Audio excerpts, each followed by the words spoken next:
Հայաստանի Հանրապետության քաղաքացին երկու կարևոր բան այս ընտրություններին պետք է անի։ Առաջինը մասնակցի ընտրություններին եւ երկրորդը մերժի ու չքվեարկի այս իշխանություններին։ Սա անհրաժեշտություն է։ Հունիսի 7-ը մեր համար հնարավորություն է այս պարտությունների, կորուստների, ողբերգության շղթան կտրելու եւ բեկում մտցնելու այս իրավիճակից դուրս գալու համար։ Եթե այս առիթը եւ հնարավորությունը մեր ձեռքից բաց թողանք, հետագայում շատ ավելի ծանր է լինելու եւ շատ հարցեր անդառնալի են լինելու վերջնականապես։ Հետևաբար սա ընթացիկ եւ սովորական ընտրություն չի։ Սա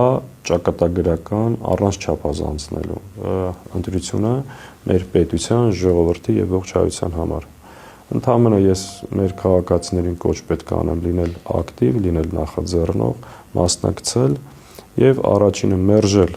այս իշխանություններին եւ երկրորդը ընդդիմադիր դաշտում տեսնել որն է այն քաղաքական միավորը, ով ունի անցած ճանապարհ, ունի հնարավորություն, ունի այս իրավիճակից դուրս բերելու լիարժեք ծրագիր եւ կարող է բացի խոստումից դա իրականություն դարձնել։